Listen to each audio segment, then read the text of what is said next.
10 years ago, on March 19, 2003, President Bush announced the start of military action in Iraq, Operation Iraqi Freedom. Up next, his 5-minute address from the Oval Office. My fellow citizens, at this hour, American and coalition forces are in the early stages of military operations to disarm Iraq, to free its people, and to defend the world from grave danger. On my orders, coalition forces have begun striking selected targets of military importance to undermine Saddam Hussein's ability to wage war. These are opening stages of what will be a broad and concerted campaign. More than 35 countries are giving crucial support, from the use of naval and air bases to help with intelligence and logistics to the deployment of combat units. Every nation in this coalition has chosen to bear the duty and share the honor of serving in our common defense. To all the men and women of the United States Armed Forces now in the Middle East, the peace of a troubled world and the hopes of an oppressed people now depend on you. That trust is well placed. The enemies you confront will come to know your skill and bravery. The people you liberate will witness the honorable and decent spirit of the American military. In this conflict, America faces an enemy who has no regard for conventions of war or rules of morality. Saddam Hussein has placed Iraqi troops and equipment in civilian areas, attempting to use innocent men, women, and children as shields for his own military, a final atrocity against his people. I want Americans and all the world to know that coalition forces will make every effort to spare innocent civilians from harm. A campaign on the harsh terrain of a nation as large as California could be longer and more difficult than some predict. And helping Iraqis achieve a united, stable, and free country will require our sustained commitment. We come to Iraq with respect for its citizens, for their great civilization, and for the religious faiths they practice. We have no ambition in Iraq except to remove a threat and restore control of that country to its own people. I know that the families of our military are praying that all those who serve will return safely and soon. Millions of Americans are praying with you for the safety of your loved ones and for the protection of the innocent. For your sacrifice, you have the gratitude and respect of the American people. And you can know that our forces will be coming home as soon as their work is done. Our nation enters this conflict reluctantly, yet our purpose is sure. The people of the United States and our friends and allies will not live at the mercy of an outlaw regime that threatens the peace with weapons of mass murder. We will meet that threat now with our Army, Air Force, Navy, Coast Guard, and Marines, so that we do not have to meet it later with armies of firefighters and police and doctors on the streets of our cities. Now that conflict has come, the only way to limit its duration is to apply decisive force. And I assure you, this will not be a campaign of half measures, and we will accept no outcome but victory. My fellow citizens, the dangers to our country and the world will be overcome. We will pass through this time of peril and carry on the work of peace. We will defend our freedom. We will bring freedom to others, and we will prevail. May God bless our country and all who defend her.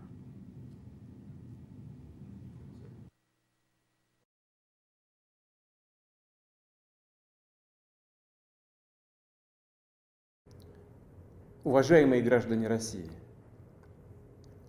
дорогие друзья, сегодня вновь считаю необходимым вернуться к трагическим событиям, происходящим на Донбассе, и ключевым вопросам обеспечения безопасности самой России. Начну с того, о чем говорил в своем обращении от 21 февраля текущего года. Речь о том, что вызывает у нас особую озабоченность и тревогу. О тех фундаментальных угрозах, которые из года в год, шаг за шагом, грубо и бесцеремонно создаются безответственными политиками на Западе в отношении нашей страны. Имею в виду расширение блока НАТО на восток, приближение его военной инфраструктуры к российским границам. Хорошо известно, что на протяжении 30 лет мы настойчиво и терпеливо пытались договориться с ведущими странами НАТО о принципах равной и неделимой безопасности в Европе. В ответ на наше предложение мы постоянно сталкивались либо с циничным обманом и враньем, либо с попытками давления и шантажа. А Североатлантический альянс тем временем, несмотря на все наши протесты и озабоченности, неуклонно расширяется. Военная машина движется. И, повторю, приближается к нашим границам вплотную. Почему все это происходит? Откуда эта наглая манера разговаривать с позиции собственной исключительности, непогрешимости и вседозволенности? Откуда наплевательское, пренебрежительное отношение к нашим интересам и абсолютно законным требованиям? Ответ ясен. Все понятно и очевидно. Советский Союз в конце 80-х годов прошлого века ослаб, а затем и вовсе развалился. Весь ход происходивших тогда событий – это хороший урок для нас и сегодня. Он убедительно показал, что паралич власти, воли – это первый шаг к полной деградации и забвению. Стоило нам тогда на какое-то время потерять уверенность в себе, и все. Баланс сил в мире оказался нарушенным. Это привело к тому, что прежние договоры, соглашения уже фактически не действуют. Уговоры и просьбы не помогают. Все, что не устраивает гегемона, власть придержащих, объявляется архаичным, устаревшим, ненужным. И наоборот, все, что кажется им выгодным, преподносится как истина в последней инстанции. Продавливается любой ценой, хамски, всеми средствами. Несогласных ломают через колено. То, о чем сейчас говорю, касается не только России. И не только у нас вызывает озабоченность. Это касается всей системы международных отношений, а подчас даже и самих союзников США. После развала СССР фактически начался передел мира, и сложившиеся к этому времени нормы международного права, а ключевые, базовые из них были приняты по итогам Второй мировой войны и во многом закрепляли ее результаты, стали мешать тем, кто объявил себя победителем в холодной войне. Конечно, в практической жизни, в международных отношениях, в правилах по их регулированию нужно было учитывать и изменение ситуации в мире, и самого баланса сил. Однако делать это следовало профессионально, плавно, терпеливо, с учетом и уважением интересов всех стран, и при понимании своей ответственности. Но нет. В состоянии эйфории от абсолютного превосходства, своего рода современного вида абсолютизма, да еще и на фоне низкого уровня общей культуры и чванства тех, кто готовил, принимал и продавливал выгодные лишь для себя решения, ситуация начала развиваться по другому сценарию. За примерами далеко ходить не нужно. Сперва без всякой санкции Совета Безопасности ООН провели кровопролитную военную операцию против Белграда. Использовали авиацию, ракеты прямо в самом центре Европы. Несколько недель непрерывных бомбежек по мирным городам, по жизнеобеспечивающей инфраструктуре. Приходится напоминать эти факты, а то некоторые западные коллеги не любят вспоминать те события. А когда мы говорим об этом, предпочитают указывать не на нормы международного права, а на обстоятельства, которые трактуют так, как считают нужным. Затем наступила очередь Ирака, Ливии, Сирии. Нелегитимное использование военной силы против Ливии, извращение всех решений Совета Безопасности ООН по ливийскому вопросу привело к полному разрушению государства, к тому, что возник огромный очаг международного терроризма, к тому, что страна погрузилась в гуманитарную катастрофу, в пучину непрекращающейся до сих пор многолетней гражданской войны.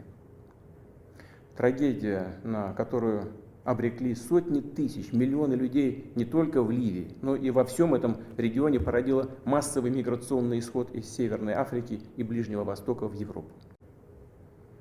Подобную судьбу уготовили и Сирии. Боевые действия западной коалиции на территории этой страны без согласия сирийского правительства и санкции Совета Безопасности ООН – это не что иное, как агрессия, интервенция. Однако особое место в этом ряду занимает, конечно же, вторжение в Ирак, тоже без всяких правовых оснований. В качестве предлога выбрали якобы имеющуюся у США достоверную информацию о наличии в Ираке оружия массового поражения. В доказательство этого публично, на глазах у всего мира, госсекретарь США тряс какой-то пробиркой с белым порошком, уверяя всех, что это и есть химическое оружие, разрабатываемое в Ираке. А потом оказалось, что все это подтасовка, блеф. Никакого химического оружия в Ираке нет. Невероятно, удивительно, но факт остается фактом. Имело место вранье на самом высоком государственном уровне и с высокой трибуны ООН. А в результате огромные жертвы, разрушения, невероятный всплеск терроризма.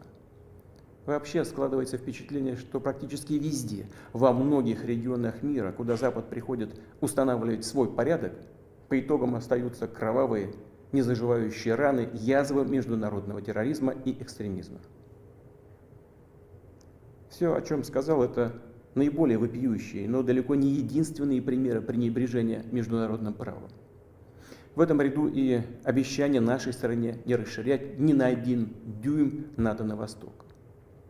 Повторю, обманули, а выражаясь народным языком, просто кинули. Да, часто можно слышать, что политика – грязное дело. Возможно, но не настолько же, не до такой же степени. Ведь такое шулерское поведение противоречит не только принципам международных отношений, но прежде всего общепризнанным нормам морали и нравственности. И где же здесь справедливость и правда? Одна лишь сплошная ложь и лицемерие. Кстати, сами американские политики, политологи и журналисты пишут и говорят о том, что внутри США создана в последние годы настоящая империя лжи. Трудно с этим не согласиться. Так оно и есть. Но не надо скромничать. США – это все-таки великая страна, системообразующая держава.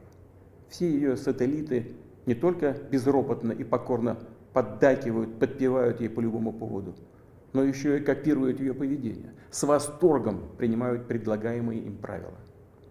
Поэтому с полным на то основанием уверенно можно сказать, что весь так называемый Западный блок, сформированный США по своему образу и подобию, и весь он целиком и есть та самая империя лжи. Что касается нашей страны, то после развала СССР, при всей беспрецедентной открытости новой современной России, готовности честно работать с США и другими западными партнерами, и в условиях фактически одностороннего разоружения, нас тут же попытались дожать, добить и разрушить уже окончательно. Именно так и было в 90-е годы, в начале 2000-х годов, когда так называемый коллективный Запад самым активным образом поддерживал сепаратизм и банды наемников на юге России. Каких жертв, каких потерь нам тогда все это стоило? Через какие испытания пришлось пройти, прежде чем мы окончательно сломали хребет международному терроризму на Кавказе? Мы помним это и никогда не забудем. Да, собственно, и до последнего времени не прекращались попытки использовать нас в своих интересах. разрушить наши традиционные ценности и навязать нам свои псевдоценности, которые разъедали бы наш народ изнутри. Те установки, которые они уже агрессивно насаждают в своих странах и которые прямо ведут к деградации и вырождению, поскольку противоречат самой природе человека. Этому не бывать. Никогда и ни у кого этого не получалось. Не получится и сейчас. Несмотря ни на что, в декабре 2021 года мы все-таки в очередной раз предприняли попытку договориться с США и их союзниками о принципах обеспечения безопасности в Европе и о нерасширении НАТО. Все тщетно. Позиция США не меняется. Они не считают нужным договариваться с Россией по этому ключевому для нас вопросу. Преследуя свои цели, пренебрегают нашими интересами. И, конечно, в этой ситуации у нас возникает вопрос, а что же делать дальше? Чего ждать? Мы хорошо знаем из истории, как в 1940 году и в начале 1941 года прошлого века Советский Союз всячески стремился предотвратить или хотя бы оттянуть начало войны. Для этого в том числе старался буквально до последнего не провоцировать потенциального агрессора. Не осуществлял или откладывал самые необходимые и очевидные действия для подготовки к отражению неизбежного нападения. А те шаги, которые все же были в конце концов предприняты, уже катастрофически запоздали. В результате страна оказалась не готова к тому, чтобы в полную силу встретить нашествие нацистской Германии, которая без объявления войны напала на нашу родину 22 июня 1941 года. Врага удалось остановить, а затем и сокрушить, но колоссальной ценой. Попытка ублажить агрессоров в преддверии Великой Отечественной войны оказалась ошибкой, которая дорого стоила нашему народу. В первые же месяцы боевых действий мы потеряли огромные стратегически важные территории и миллионы людей. Второй раз мы такой ошибки не допустим. Не имеем права. Те, кто претендует на мировое господство, публично, безнаказанно и, подчеркну, без всяких на то оснований объявляют нас, Россию, своим врагом, они действительно располагают сегодня большими финансовыми, научно-технологическими и военными возможностями. Мы знаем об этом и объективно оцениваем постоянно звучащие в наш адрес угрозы в сфере экономики. Так же, как и свои возможности противостоять этому наглому и перманентному шантажу. Повторю, мы оцениваем их без иллюзий, предельно реалистично. Что касается военной сферы, то современная Россия даже после развала СССР и утраты значительной части его потенциала является сегодня одной из самых мощных ядерных держав мира. И более того, обладает определенными преимуществами в ряде новейших видов вооружений. В этой связи ни у кого не должно быть сомнений в том, что прямое нападение на нашу страну приведет к разгрому и ужасным последствиям для любого потенциального агрессора. Вместе с тем, технологии, в том числе оборонные, меняются быстро. Лидерство в этой области переходит и будет переходить из рук в руки. А вот военное освоение прилегающих к нашим границам территорий, если мы позволим это сделать, останется на десятилетия вперед, а может и навсегда. И будет создавать для России постоянно нарастающие, абсолютно неприемлемые угрозы. Уже сейчас, по мере расширения НАТО на восток, ситуация для нашей страны с каждым годом становится все хуже и опаснее. Более того, в последние дни руководство НАТО прямо говорит о необходимости ускорить, форсировать продвижение инфраструктуры Альянса к границам России. Другими словами, они ужесточают свою позицию. Продолжать просто наблюдать за тем, что происходит, мы больше не можем. Это было бы с нашей стороны абсолютно безответственно. Дальнейшее расширение инфраструктуры Североатлантического альянса и начавшееся военное освоение территории Украины для нас неприемлемо. Дело, конечно, не в самой организации НАТО, это только инструмент внешней политики США.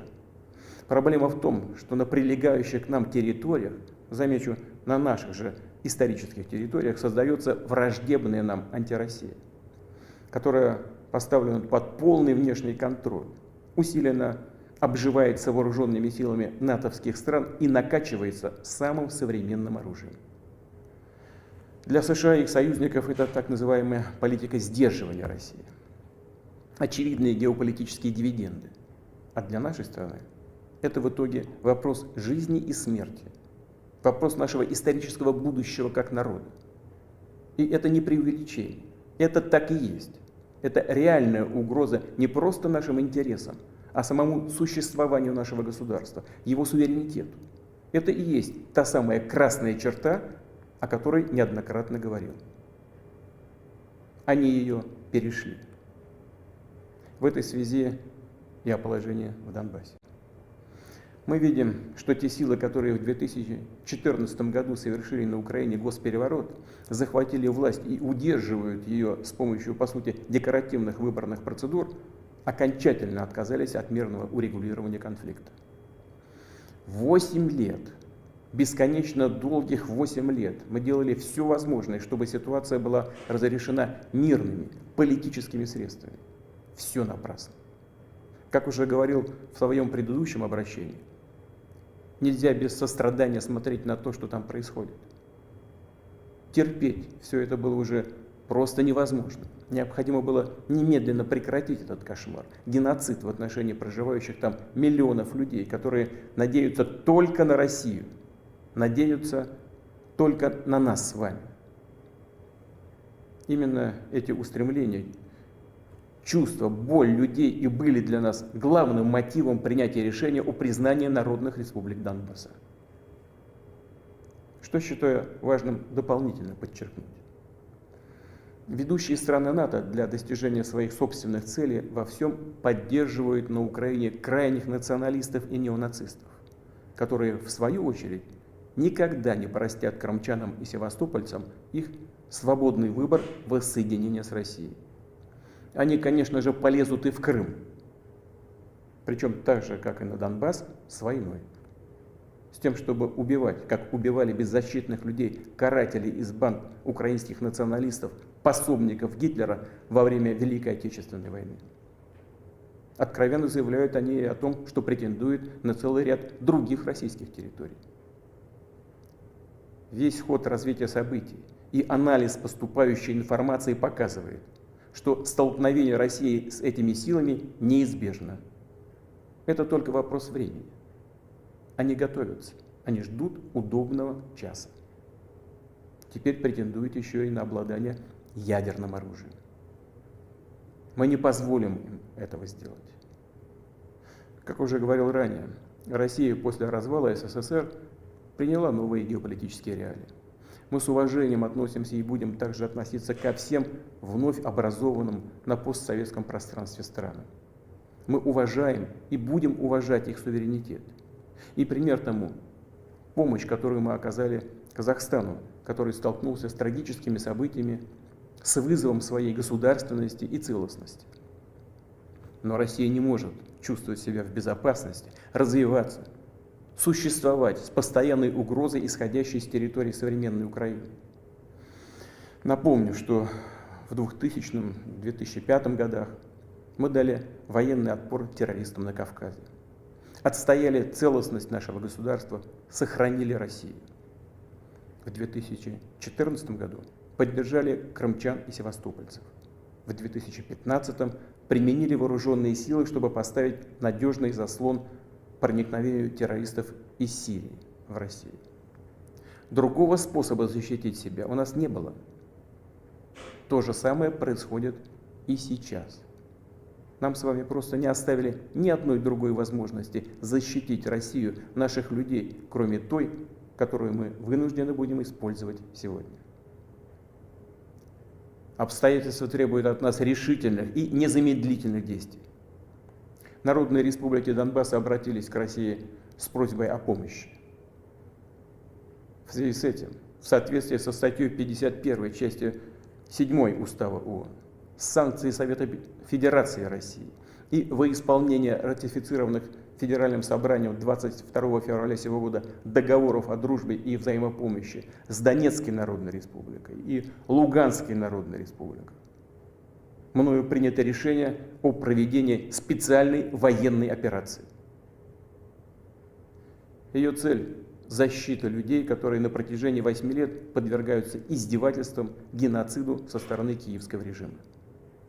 И для этого мы будем стремиться к демилитаризации и денацификации Украины, а также преданию суду тех, кто совершил многочисленные кровавые преступления против мирных жителей, в том числе и граждан Российской Федерации. При этом в наши планы не входит оккупация украинских территорий. Мы никому и ничего не собираемся навязывать силой. Вместе с тем мы слышим, что в последнее время на Западе все чаще звучат слова о том, что подписанные с советским тоталитарным режимом документы, закрепляющие итоги Второй мировой войны, не следует уже и выполнять. Ну что же, что ответить на это? Итоги Второй мировой войны, как и жертвы, принесенные нашим народом на алтарь победы над нацизмом, священны. Но это не противоречит высоким ценностям прав и свобод человека, исходя из тех реалий, которые сложились на сегодня за все послевоенные десятилетия. Также не отменяет право нации на самоопределение, закрепленное в статье 1 Устава ООН. Напомню, что ни при создании СССР, ни после Второй мировой войны людей, проживавших на тех или иных территориях, входящих в современную Украину, никто никогда не спрашивал о том, как они сами хотят обустроить свою жизнь. В основе нашей политики – свобода. Свобода выбора для всех самостоятельно определять свое будущее и будущее своих детей. И мы считаем важным, чтобы этим правом выбора, могли воспользоваться все народы, проживающие на территории сегодняшней Украины. Все, кто этого захочет. В этой связи обращаюсь и к гражданам Украины. В 2014 году Россия была обязана защитить жителей Крыма и Севастополя от тех, кого вы сами называете нациками.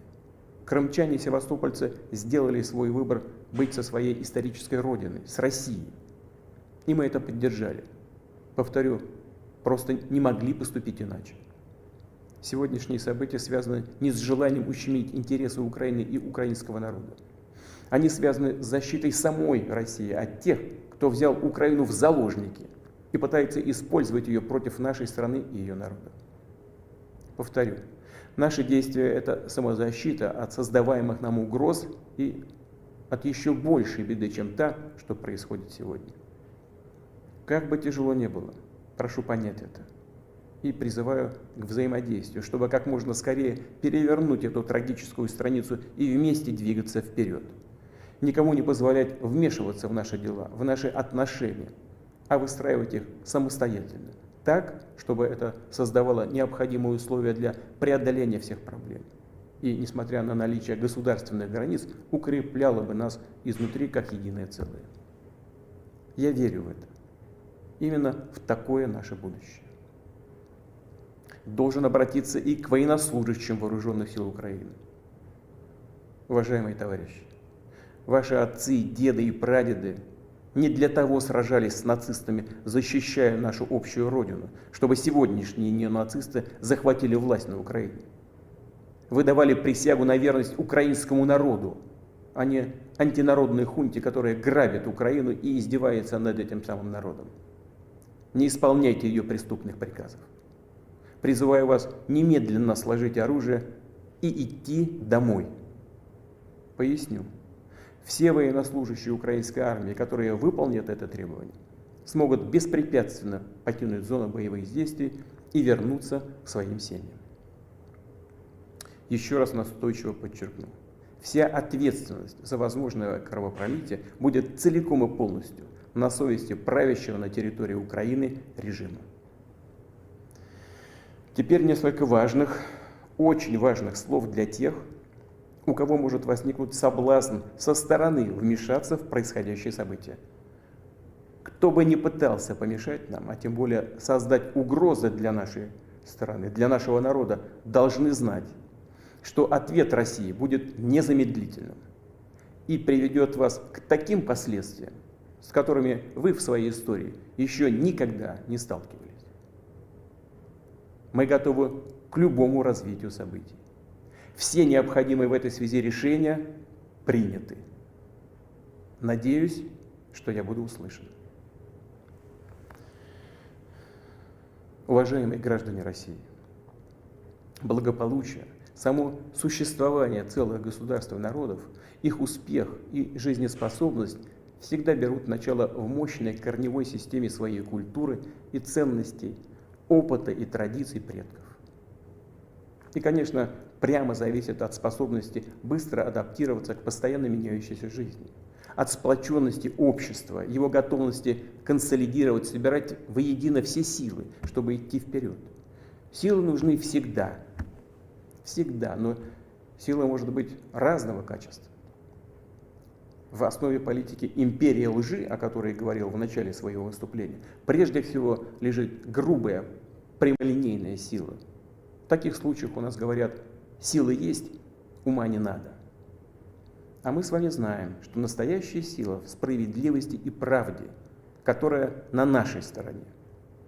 А если это так, то трудно не согласиться с тем, что именно сила и готовность к борьбе лежат в основе независимости и суверенитета, являются тем необходимым фундаментом, на котором только и можно надежно строить свое будущее, строить свой дом, свою семью, свою родину. Уважаемые соотечественники, уверен, что преданные своей стране солдаты и офицеры вооруженных сил России профессионально и мужественно исполнят свой долг. Не сомневаюсь, что слаженно и эффективно будут действовать все уровни власти, специалисты, отвечающие за устойчивость нашей экономики, финансовой системы, социальной сферы, руководители наших компаний и весь российский бизнес. Рассчитываю на консолидированную патриотическую позицию всех парламентских партий и общественных сил. В конечном счете, как это всегда и было в истории, судьба России в надежных руках нашего многонационального народа. А это значит, что принятые решения будут выполнены, поставленные цели достигнуты, безопасность нашей Родины надежно гарантирована. Верю в вашу поддержку, в ту непобедимую силу, которую дает нам наша любовь к Отечеству.